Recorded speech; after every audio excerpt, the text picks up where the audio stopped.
Assalamualaikum warahmatullahi wabarakatuh. Perkenalkan, nama saya Muhammad Farhan Hidayat dari kelas 1 PAIA, jurusan Pendidikan Agama Islam, Fakultas Ilmu Tarbiyah dan Keguruan UIN Siber Syekh Nurjati Cirebon.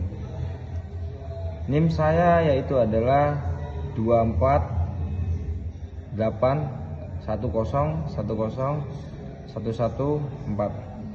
Di sini saya ingin menjelaskan atau menerangkan secara terperinci yaitu tentang kalam muqarron atau kehendak mutlak dan keadilan Tuhan.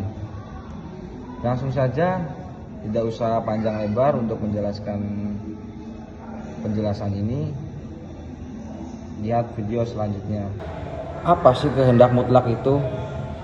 Kehendak mutlak Tuhan dan keadilan Tuhan merupakan bidang kajian penting dalam ilmu kalam. Kedua masalah ini berkaitan erat dengan paham Jabariyah dan Qadariyah. Paham Jabariyah menempatkan segala yang maujud ini termasuk di dalamnya perbuatan manusia dalam ketentuan Tuhan secara mutlak. Oleh sebab itu, paham ini mengacu pada sikap fatalistik dan predestination. Sedangkan paham Qadariyah lebih menitik beratkan perhatiannya pada kehendak mutlak manusia ketimbang kemutlakan kekuasaan Tuhan. Menurut paham ini, kekuasaan Tuhan tidak mutlak semutlak-mutlaknya karena manusia maupun mempunyai potensi dan kapasitas untuk melakukan kehendak dan perbuatannya. Oleh karena itu, paham itu mengacui pada sikap free will dan free act. Dalam kajian teologi dan filsafat, konsep kehendak mutlak Tuhan dan keadilannya sering menjadi pokok perdebatan yang mendalam. Kehendak mutlak merujuk pada keyakinan bahwa segala sesuatu yang terjadi di dunia adalah hasil dari kehendak Tuhan yang tidak terbatas dan sempurna. Dalam konteks ini, pertanyaan yang muncul adalah bagaimana kita dapat memahami keadilan Tuhan ketika berbagai peristiwa baik yang baik maupun yang buruk terjadi di dunia. Di satu sisi, kehadiran kehendak mutlak menunjukkan bahwa Tuhan memiliki kontrol penuh atas segala sesuatu. Namun, di sisi lain, banyak orang yang mempertanyakan bagaimana keadilan Tuhan dapat dipertahankan ketika menghadapi realitas penderitaan, ketidakadilan dan kesengsaraan yang dialami oleh umat manusia. Dilema ini menciptakan tantangan bagi pemikiran agama dan filsuf untuk menjelaskan hubungan antara kehendak mutlak dan keadilan, serta untuk memberikan pemahaman yang memadai tentang sifat Tuhan. Pangkal persoalan kehendak mutlak dan keadilan Tuhan adalah keberadaan Tuhan sebagai pencipta alam semesta. Sebagai pencipta alam, Tuhan harus mengatasi segala satu yang ada, bahkan harus melampaui segala aspek yang ada. Ia adalah eksistensi yang mempunyai kehendak dan kekuasaan yang tidak terbatas, karena tidak ada eksistensi lain yang mengatasi dan melampaui eksistensinya.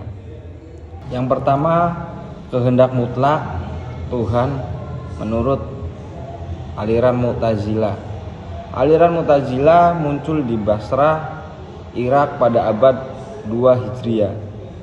Kelahirannya bermula dari reaksi Wasil bin Atha 700 sampai 750 Masehi, memisahkan diri dari bagian kelompok pengajaran gurunya Imam Hasan Al-Basri karena pertanyaan salah satu muridnya yang belum sempat dijawab oleh Imam Hasan Al-Basri. Lalu langsung dijawab oleh Wasil bin Atha, berpendapat bahwa muslim berdosa besar, bukan mukmin, bukan pula kafir, sehingga posisinya adalah fasik dan kelak melahirkan suatu pemahaman bahwa orang tersebut tidak masuk ke dalam surga, namun juga tidak masuk ke dalam neraka dan diberikan tempat di antara letak surga dan neraka. Mu'tazilah sebagai salah satu aliran yang berciri rasional dan filosofis selalu mengedepankan rasio akal dalam memberikan bantahan terhadap lawan-lawannya. Mu'tazilah pada fase-fase perkembangan selanjutnya merangkum asas-asas pemikiran dalam bentuk global yang terkenal dengan istilah al-usul al-khamsah. Apa sih al-usul al-khamsah? Usulul al-khamsah yang merupakan 5 ilmu dasar utama yang harus dipegang oleh setiap orang mengakui dirinya sebagai Mu'tazilah. Kelima dasar utama yang dimaksud adalah sebagai berikut. Yang pertama adalah tauhid, yang kedua al-adl, yang ketiga al-wadu al-waid, yang keempat al-manzilat bainal manzilatain, yang kelima amar bi al-ma'ruf wa al-nahyi al-munkar. Aliran Mu'tazilah juga berpendapat bahwa manusia bebas atau merdeka melakukan perbuatannya sendiri dan kekuasaan Tuhan terbatas dan memandang kekuasaan Tuhan dari sudut kepentingan manusia. Yang kedua yaitu kehendak mutlak menurut aliran Al-Asy'ariyah. Al-Asy'ariyah adalah golongan yang keluar dari Mu'tazilah sekitar tahun 300 Hijriah, 303 dan selanjutnya, membentuk aliran teologi yang dikenal dengan namanya sendiri, yaitu Al-Asy'ariyah. Abu Hasan Ali bin Ismail Al-Asy'ariyah lahir di Basra tahun 260 Hijriah dan wafat di Baghdad tahun 324 Hijriah. Pada mulanya ia adalah murid Al-Jubai dan salah seorang yang terkemuka dari golongan Mu'tazilah, akan tetapi setelah sekian tahun lamanya menjadi pengikut aliran Mu'tazilah. Al-Asy'ari meninggalkan aliran tersebut. Menurut Al-Asy'ariyah, Tuhan berkuasa mutlak atas segala-galanya. Tidak ada sesuatu satupun yang membatasi kekuasaannya itu, karena kekuasaan Tuhan bersifat absolut. Kaum Asy'ariyah berpendapat bahwa mereka percaya pada kemutlakan Tuhan, sehingga berpendapat bahwa perubahan-perubahan Tuhan tidak mempunyai tujuan, sebab yang mendorong Tuhan untuk berbuat sesuatu semata-mata karena kekuasaan dan kehendak mutlaknya, bukan karena kepentingan manusia atau tujuan lain. Dan pada aliran Asy'ariyah ini berpijak pada paham Jabariyah dan penggunaan akal yang tidak begitu besar, maka Asy'ariyah berpendapat bahwa Tuhan mempunyai kehendak mutlak. Kehendak mutlak Tuhan baik berupa hidayah dan kesesatan, kenikmatan dan kesengsaraan, pahala bagi yang taat dan disiksa bagi yang maksiat, perbuatan sholah wa al-asal, pengutusan Rasul dan pengukuhannya dengan mukjizat. Semuanya itu berasal dari ketentuan Tuhan, dialah yang menentukannya. Jika dikehendakinya, ia akan terjadi, dan jika tidak, maka akan terjadi. Yang ketiga, menurut Maturidiyah, Tuhan memiliki kekuasaan yang mutlak, namun kemutlakannya tidak semutlak paham yang dianut oleh paham Asy'ariyah. Inti paham Maturidiyah yaitu Tuhan tak mungkin melanggar janjinya kepada orang yang berbuat baik dan menghukum orang yang berbuat jahat. Pendapat ini menunjukkan bahwa kekuasaan Tuhan tidak mutlak sepenuhnya, sebagaimana pendapat Asy'ariyah, sebab masih terkandung adanya kewajiban Tuhan dalam menepati janji. Kaum Maturidiyah ini terpisah menjadi dua, yaitu Maturidiyah Samarkand dan Maturidiyah Bukhara. Perpisahan ini disebabkan perbedaan antara keduanya dalam menentukan porsi, penggunaan akal dan pemberian batas terhadap kehendak mutlak Tuhan. Karena penganut paham free will dan free act serta adanya batasan bagi kekuasaan mutlak Tuhan, kaum Maturidiyah tergolong Samarkand mempunyai posisi yang lebih dekat dengan golongan Mu'tazilah. Tetapi kekuatan akal dan batasan yang diberikan pada kekuasaan mutlak Tuhan lebih kecil daripada yang diberikan aliran Mu'tazilah. Kehendak mutlak Tuhan menurut Maturidiyah Samarkand dibatasi keadilan Tuhan. Aliran Maturidiyah Samarkand mengambil posisi tengah di antaranya golongan Mu'tazilah dan golongan Asy'ariyah. Jadi aliran Maturidiyah itu mengambil tengah-tengah, tidak Asy'ariyah dan tidak Mu'tazilah. Hal-hal yang mereka pegang sebagai batas kehendak mutlak Tuhan, walaupun golongan ini mengidentifikasikan adanya kemerdekaan dan kemauan pada manusia, bukan berarti sama sekali menafikan kehendak Tuhan dalam diri manusia. Tuhan masih juga ikut campur tangan dalam menentukan perbuatan manusia, yaitu dengan menciptakan daya dan terkandung dalam diri si manusia. Adapun Maturidiyah Bukhara berpendapat bahwa keadilan Tuhan mempunyai kekuasaan mutlak. Tuhan berbuat yang dikehendakinya dan menentukan segala, tidak ada yang dapat menentang dan memaksa. Tuhan tiada larangan baginya. Tuhan adil mengandung arti bahwa segala perbuatannya adalah baik dan mampu berbuat buruk, serta tidak mengabaikan kewajibannya terhadap manusia. Maturidiyah Bukhara hampir berdekatan dengan paham Asy'ariyah. Mereka beranggapan bahwa Tuhan mempunyai kehendak mutlak. Tidak ada yang menghalangi kehendak Tuhan, karena selainnya tidak ada yang mempunyai kehendak. Tuhan mampu berbuat apa saja yang dikehendakinya dan menentukan segala-galanya menurut kehendaknya.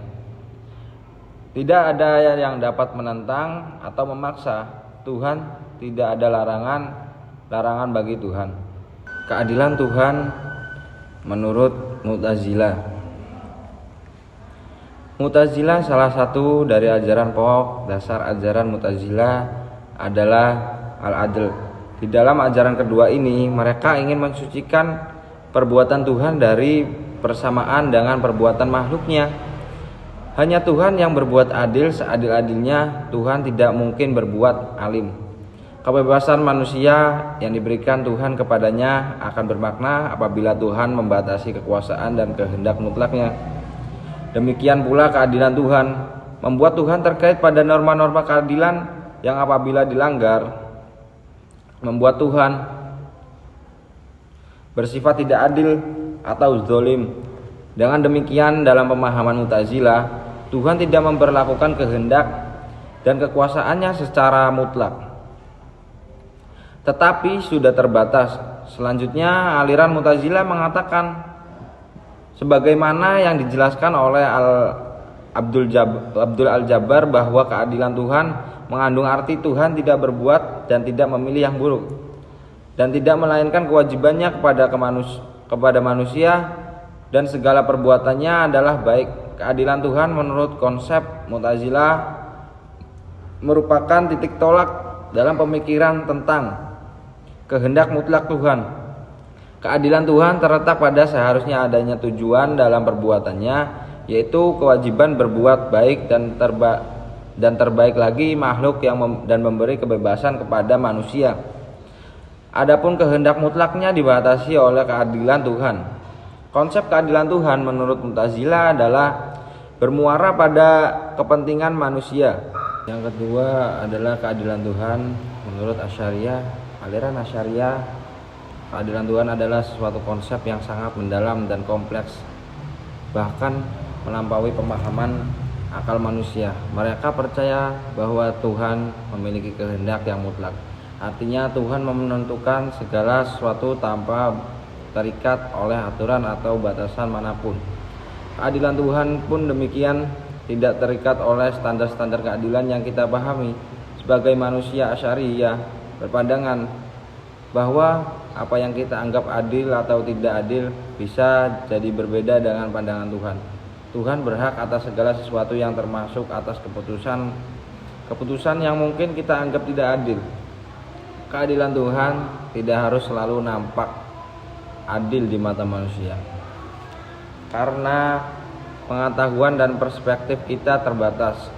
Yang ketiga yaitu keadilan Tuhan menurut Maturidiyah. Maturidiyah sudah disinggung di bagian atas bahwa Maturidiyah Bukhara mengambil posisi yang lebih dekat pada posisi golongan Asy'ariyah. Oleh karena itu, paham mengenai keadilan Tuhan pada dasarnya sejalan dengan paham Asy'ariyah. walaupun dalam beberapa hal terdapat segi-segi perbedaan seperti paham masyiah dan ridho pemberi peluang. Timbulnya perbedaan pengertian diakui oleh Maturidiyah Bukhara bahwa manusia berbuat buruk atas kehendak Tuhan, tetapi perbuatan buruk manusia tidak diridhoi oleh Tuhan. Karena menentang ridho Tuhan, tegasnya tidaklah dapat dikatakan bahwa Tuhan bersifat tidak adil kalau Ia memberi hukuman kepada orang yang berbuat jahat. Cukup sekian penjelasan dari saya untuk menjelaskan kalam Quran, kehendak mutlak dan ketidakadilan Tuhan. Itu saja yang bisa saya sampaikan. Kurang lebihnya saya mohon maaf. Wabillahi taufiq wal hidayah. Wassalamualaikum warahmatullahi wabarakatuh.